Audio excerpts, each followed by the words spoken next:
ورحمۃ اللہ وبرکاتہ نحمدہ ونصلی علی رسولہ الکریم اما بعد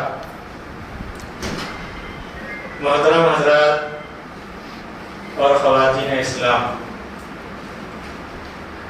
آج کی تلاوت میں چھٹا پارہ لا یحب اللہ مکمل ہوا، جس میں سورہ نساء کی 20 پر 9 آیتیں اور سورہ مائدہ کی 80 پر 2 آیتیں، تو مکمل 111 آیتوں کی تلاوت ہوئی۔ اللہ تعالیٰ سے دعا ہے آج کی تلاوت کو اور اس کے سننے کو قبول فرمائے، ہمارے گناہوں کو معاف فرمائے۔ پارے کی پہلی آیت میں اللہ تعالیٰ یہ کہتے ہیں کسی کی برائی کو زور سے چلا کر نہیں کہنا چاہیے، کیونکہ زور سے چلا کر کہنے سے اس کی برائی ختم نہیں ہوتی۔ برائی کو دور کرنے کے الگ طریقے ہیں، آہستہ، سنجیدگی کے ساتھ، شائستگی کے ساتھ ہم بولنے سے برائی دور ہوگی۔ پھر اللہ تعالیٰ کہتے ہیں ایک آدمی کے لیے جائز ہے زور سے کہنا، جس کے اوپر ظلم ہوا ہے وہ زور سے چلا کر کہہ سکتا ہے فلاں آدمی مجھ پر ظلم کیا، اس کے سوا کسی اور کو کسی کی برائی زور سے چیخ کر چلا کر کہنے کی اجازت نہیں۔ اس کے بعد اللہ تعالیٰ سورت کے اندر تفصیل کے ساتھ یہودیوں کا ذکر کیا، کس طرح انہوں نے اللہ کی نافرمانی کی، موسیٰ علیہ السلام کو سوالات کر کے تنگ کیا، لوگوں پر ان کا ظلم کیسے تھا، یہاں تک کہ انہوں نے یہ کہہ دیا کہ ہم نے عیسیٰ علیہ السلام کو قتل کر دیا، سولی پر چڑھا دیا۔ تو اللہ تعالیٰ ان کے اس دعوے کو غلط ٹھہراتے ہیں اور کہتے ہیں انہوں نے عیسیٰ علیہ السلام کو نہ قتل کیا نہ سولی پر چڑھائے، بلکہ اللہ تعالیٰ ان کو اپنے پاس آسمان پر اٹھا لیا۔ اس کے بعد اللہ تعالیٰ نے عیسائیوں کا ذکر کیا، ان لوگوں نے عیسیٰ علیہ السلام کو اتنا درجہ دے دیا، اللہ تعالیٰ کہتے ہیں عیسیٰ علیہ السلام کو ان کے والدہ کو اللہ کے ساتھ ملا دیا۔ انہوں نے کہا کہ 3 خدا ہیں، اللہ تعالیٰ کہتے ہیں وَلَا تَقُولُوا ثَلَاثَةً، 3 خدا مت کہو، إِنَّمَا اللَّهُ إِلَٰهٌ وَاحِدٌ، یقیناً اللہ تعالیٰ ایک ہے، اسی کی ذات کی عبادت کرنا چاہیے اور اس کے ساتھ کوئی شریک نہیں ہے۔ پھر اللہ تعالیٰ یہ کہتے ہیں عیسیٰ علیہ السلام جب تک اس دنیا میں تھے ان کو اللہ کا بندہ بن کے رہنا پسند تھا، جب وہ خود اللہ کے بندے رہنا پسند کیے تم کیوں ان کو خدا کا درجہ دیتے ہو؟ تو اس کے بعد کی سورت سورہ مائدہ ہے۔ اس سورت کے متعلق حدیث میں آتا ہے نبی کریم صلی اللہ علیہ وسلم اپنی اونٹنی پر سوار تھے، یہ سورت نازل ہوئی۔ جب یہ سورت نازل ہو رہی تھی اونٹنی بے قرار چل رہی تھی، تو نبی کریم صلی اللہ علیہ وسلم اس کی بے قراری کو دیکھ کر اونٹنی سے نیچے اتر گئے۔ اس کے بعد یہ سورت آپ پر نازل ہوئی۔ سورت کا نام سورہ مائدہ ہے، مائدہ کے معنی دسترخوان، اس کا ذکر 7ویں پارے میں آئے گا۔ عیسیٰ علیہ السلام کے ساتھیوں نے عیسیٰ علیہ السلام سے یہ درخواست کی آپ اللہ کے پیغمبر ہیں، آپ اللہ سے دعا کیجئے کہ اللہ تعالیٰ ہمارے لیے آسمان سے دسترخوان نازل کرے، اس میں ہم اللہ کی نعمتوں کو کھائے پیے اللہ کا شکریہ ادا کرے۔ یہ واقعہ 7ویں پارے میں ہے۔ تو اللہ تعالیٰ اس صورت میں یہ کہتے ہیں اللہ نے جو حلال جانور تمہارے لیے حلال کیا ہے اسے استعمال کرو۔ پھر اللہ تعالیٰ کہتے ہیں جو حلال جانور بغیر ذبح کیے ہوئے مر گیا وہ حرام ہے۔ مرنے کی صورتیں بتائی گئی، خود مر گیا، اوپر سے گر کے مر گیا، گلے میں رسی تھی، رسی ٹائٹ ہونے کی وجہ سے مر گیا، 2 جانور لڑ کے آپس میں ایک دوسرے کو سینگ چبا دیے، وہ مر گیا۔ جب تک اس کا خون باہر نہیں آتا مر گیا وہ جانور کیا ہے؟ حرام ہے۔ پھر اللہ تعالیٰ کہتے ہیں وہ جانور جو آستانوں پر بتوں کے نام پر ذبح کیے جاتے ہیں وہ بھی حرام ہے۔ کہنے والا کہہ سکتا ہے کہ ہم نے اللہ کا نام لے کر ذبح کیا، اس کے اندر کوئی حرج نہیں، ہماری نیت کیا تھی؟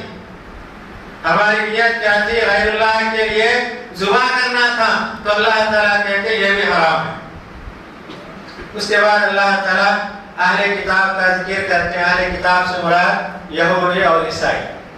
اللہ تعالیٰ ان کے بارے میں کہتے ہیں ان کا کھانا پینا ہمارے لیے حلال ہے، ہمارا کھانا پینا ان کے لیے حلال ہے، جب تک کہ وہ لوگ کیا ہے؟ حرام چیزیں استعمال نہ کریں۔ حدیث کے اندر بتایا گیا ضرورت پڑنے پر ان کے برتنوں کو لے کر ہم استعمال کر سکتے ہیں، جبکہ وہ لوگ ان برتنوں کے اندر حرام چیزوں کو استعمال نہ کریں۔ پڑوس میں یہودی اور عیسائی رہتے ہیں، اگر وہ کھانا لیتے ہیں کھا سکتے ہیں، جبکہ ہمیں یقین ہو اس کے اندر کوئی حرام چیز نہ ہو، تو اللہ تعالیٰ یہاں تک حکم دیتے ہیں۔ اس سے بڑھ کر اللہ تعالیٰ یہ کہتے ہیں اہل کتاب کی عورتوں سے مسلمان شادی کر سکتے ہیں، شرط یہ بتائی گئی وہ عورت پاک دامن ہو، اس سے خواہش پوری کرنے کی ہماری نیت نہ ہو، مہر دیں، اور اس عورت کے کوئی چھپے ہوئے دوست احباب نہ ہو۔ یہ شرطیں بتائی گئی۔ اہل کتاب کی پاک دامن عورتوں سے مسلمان شادی کر سکتا ہے، جبکہ شادی کرنے والا اس کے ساتھ زندگی گزارنے کا شوق جذبہ ہو، شہوت پوری کرنے کے لیے نہ ہو، بلکہ اپنے دامن کو پاک و صاف کرنے کے لیے شادی کر سکتا ہے۔ اس کے بعد اللہ تعالیٰ اسی سورہ کے اندر شکاری کتوں کا ذکر کیا۔ کتا پالنا حرام ہے، جو آدمی کتا گھر میں پالتا ہے نبی کریم صلی اللہ علیہ وسلم نے کہا اس کے اجر و ثواب میں کمی واقع ہوتی۔ اگر پالنا چاہتا ہے گھر کی حفاظت کے لیے، جانوروں کی حفاظت کے لیے، مال کی حفاظت کے لیے، اس کی جگہ بتائی گئی گھر سے باہر، گھر کے اندر نہیں۔ جس گھر کے اندر کتا اور تصویر ہوتی ہے اس گھر کے اندر اللہ کے فرشتے نہیں آتے۔ پھر اللہ تعالیٰ کہتے ہیں ایسے کتے جو پاک صاف ہوتے ہیں ان کو شکار کی ٹریننگ دی جاتی ہے، تربیت دی جاتی ہے۔ ایسے کتے اگر شکار کرتے ہیں ان کا شکار کیا ہوا جانور کھا سکتے ہیں۔ حدیث کے اندر تفصیل سے بتایا گیا کیونکہ شکاری کتا اپنے لیے شکار نہیں کرتا، جب اس کا آقا حکم دیتا ہے فلاں جانور کی طرف اشارہ کرتا ہے تو فوراً جاتا ہے، جانور کو پکڑ کے رکھتا ہے، اسے ٹریننگ دی جاتی ہے۔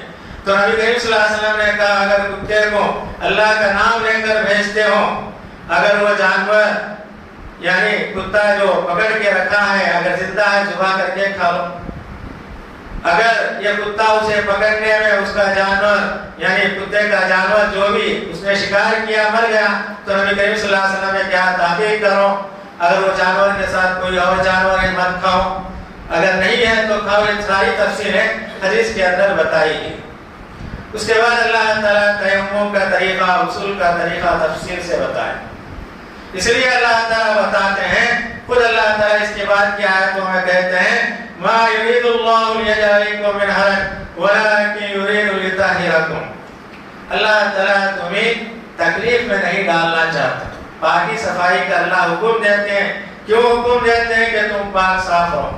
اللہ تعالیٰ یہ چاہتے ہیں کہ ہمارا دماغ پاک ہو، ہمارا دل پاک ہو، ہمارا جسم پاک ہو، ہمارے کپڑے پاک ہو، ہماری جگہ صاف ہو، یہاں تک کہ ہم دسترخوان پر بیٹھتے ہیں وہ بھی پاک و صاف ہو، اس کے اندر جتنی چیزیں ہیں حلال چیزیں ہوں۔ اللہ تعالیٰ یہی کہتے ہیں ہر جگہ پاکی صفائی کا حکم دیتا ہے، کیونکہ حلال کمائی کا ایک لقمہ پیٹ میں جاتا ہے اس سے خون بڑھتا ہے، جسم ترقی کرتا ہے، وہ جسم کیا ہے؟ جنت میں جانے کا مستحق ہے۔ اگر حرام لقمہ کھاتے ہیں جس سے خون بنتا ہے، جسم ترقی کرتا ہے، نبی کریم صلی اللہ علیہ وسلم نے کہا یہ چیز کیا ہے؟ اس کے جسم کو جہنم میں لے جانے والی۔ اس کے بعد اللہ تعالیٰ نے آدم علیہ السلام کے 2 بچوں کا ذکر کیا۔ ہم واقعے کو جانتے ہیں، حابل اور قابل۔ آدم علیہ السلام کے یہاں جڑواں بچے ہوتے تھے اور ان کی شادی یعنی آمنے سامنے کرتے تھے۔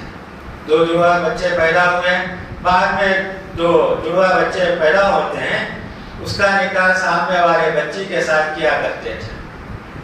تو قابیل کے ساتھ بہن پیدا ہوئی، حابیل کے ساتھ بہن پیدا ہوئی۔ تو آدم علیہ السلام نے کہا آپس میں شادی کر لو، تو قابیل نے انکار کر دیا۔ اس نے کہا کہ حابیل کی بہن بدصورت ہے، میں اس سے شادی نہیں کر سکتا، میں اپنے ساتھ جو بہن پیدا ہوئی ہے اس سے شادی کر لوں گا۔ تو آدم علیہ السلام نے کہا یہ سراسر اللہ کے حکم کی خلاف ورزی ہے۔ اس نے ضد کیا تو آدم علیہ السلام نے کہا دونوں اللہ کے سامنے قربانی پیش کرو۔ دونوں قربانی پیش کرتے ہیں تو اللہ تعالیٰ حابیل کی قربانی قبول کر لیتے ہیں، قابیل کی قربانی قبول نہیں ہوتی۔ تو قابیل غصے میں کہتا ہے میں تجھے قتل کر دوں گا۔ اس نے کہا ناراض ہونے کی کوئی بات نہیں، اللہ تعالیٰ نیک لوگوں کے عمل کو قبول کرتا ہے۔ وہ ضد کیا، اپنے بھائی کو حابیل کو قتل کر دیتا ہے۔ قتل کرنے کے بعد اسے افسوس ہوتا ہے کہ میں نے اپنے بھائی کو قتل کیا، قتل کرنے کے بعد اسے کیا کروں؟ تب تک کوئی نہیں بنا تھا، مرنے کا اور تدفین کرنے کا کوئی طریقہ نہیں تھا۔ سب سے پہلے دنیا کے اندر آدم علیہ السلام کے اولاد میں حابیل کا قتل ہوا، سب سے پہلے مرنے والا ان کا بیٹا تھا، مگر اب تک کوئی تدفین کی کوئی علامت شکل نہیں تھی۔ تو اللہ تعالیٰ دو کووں کو بھیجتے ہیں، دو کوے آپس میں لڑتے ہیں، ایک کوا دوسرے کوے کو مار دیتا ہے، اس کے بعد وہی کوا زمین کھود کر اپنے ساتھی کوے کو دفن کر دیتا ہے۔ تو قابیل اس منظر کو دیکھ کر افسوس کرتا ہے اور کہتا ہے میں کوے سے بھی گئے گزرا ہوں۔ اس کے بعد اسی طرح اسے دفن کیا جاتا ہے۔ تو اللہ تعالیٰ اس واقعے کو بیان کرتے ہوئے کہتے ہیں دنیا کے اندر سب سے پہلے قتل کرنے والا قابیل، قیامت تک جتنے قتل ہوں گے اس کا تھوڑا تھوڑا گناہ قابیل کے نام اعمال میں لکھا جائے۔ اسی لیے نبی کریم صلی اللہ علیہ وسلم نے کہا جو آدمی دنیا میں کوئی برائی کو ایجاد کرتا ہے اس کی برائی کو دیکھ کر جتنے لوگ عمل کرتے ہیں اس کی تھوڑی تھوڑی برائی کی سزا اسے لکھی جائے۔ اگر کوئی نیک عمل کرتا ہے اس کا دیکھا دیکھی دوسرے لوگ عمل کرتے ہیں، جتنے لوگ عمل کریں گے تو اللہ تعالیٰ تھوڑا تھوڑا ثواب اس کے نام اعمال میں لکھے۔ پھر اللہ تعالیٰ کہتے ہیں لوگوں کو قتل مت کرو۔ قتل کرنا انسانیت کو قتل کرنا ہے۔ جو آدمی قتل سے روکتا ہے تو اللہ تعالیٰ کہتے ہیں وہ انسانیت کو زندگی دیتا ہے۔ اس کے بعد اللہ تعالیٰ یہ قبیلے کا واقعہ بیان کیے۔ قبیلے کا نام عقل تھا، وہ نبی کریم صلی اللہ علیہ وسلم کے پاس مدینہ آئے، اسلام قبول کیے۔ مدینہ کی آب و ہوا راس نہیں آئی تو نبی کریم صلی اللہ علیہ وسلم کے پاس آ کر شکایت کیے تو نبی کریم صلی اللہ علیہ وسلم نے کہا مدینہ کے باہر یعنی سرخان کے اونٹ ہیں وہاں جاؤ، اس کا دودھ استعمال کرو۔ تو گئے وہاں، جانوروں سے فائدہ اٹھایا، صحت مند ہو گئے۔ انہوں نے چرواہے کو قتل کر دیا، سارے اونٹوں کو لے کر جا رہے تھے۔ تو نبی کریم صلی اللہ علیہ وسلم کو معلوم ہوا تو نبی کریم صلی اللہ علیہ وسلم نے ان کے پیچھے اپنے آدمیوں کو بھیجے تو ان لوگوں کو پکڑ کے لایا گیا۔ تو نبی کریم صلی اللہ علیہ وسلم نے کہا ان کے ہاتھ پیر یعنی مخالف سمت کاٹ دو، ایک طرف کا ہاتھ ایک طرف کا پیر کاٹ دو۔ پھر نبی کریم صلی اللہ علیہ وسلم نے کہا گرم گرم سراخیں ان کے آنکھوں میں ڈال دو، کیونکہ انہوں نے زمین کے اندر فساد کیا، رہزنی کی۔ تو اللہ تعالیٰ کہتے ہیں جو بھی دنیا کے اندر زمین کے اندر فساد کرتا ہے، فتنہ پھیلاتا ہے، حاکم وقت چاہے تو ان کے ہاتھ پیر کاٹ سکتا ہے، سولی دے سکتا ہے، یا قتل کر سکتا ہے، یا گاؤں سے باہر بھیج سکتا ہے۔ یہ چار باتیں اللہ تعالیٰ نے بیان فرمائی۔ اس کے بعد اللہ تعالیٰ اس سورہ کے اندر چور کی سزا کا یعنی واقعہ بیان کرتے ہیں۔ اگر کوئی چور چراتا ہے اس کے ہاتھ کو کاٹا جائے، یہ شریعت کا حکم ہے، چاہے چرانے والا مرد ہو عورت ہو۔ چور ثابت ہونے کے بعد، چوری معلوم ہونے کے بعد اس کا ہاتھ کاٹا جائے گا۔ نبی کریم صلی اللہ علیہ وسلم کے دور میں ایک مالدار عورت، شریف خاندان کی عورت چوری کے الزام میں پکڑی جاتی ہے، اس کا نام فاطمہ ہوتا ہے۔ تو نبی کریم صلی اللہ علیہ وسلم کے دربار میں پیش کیا گیا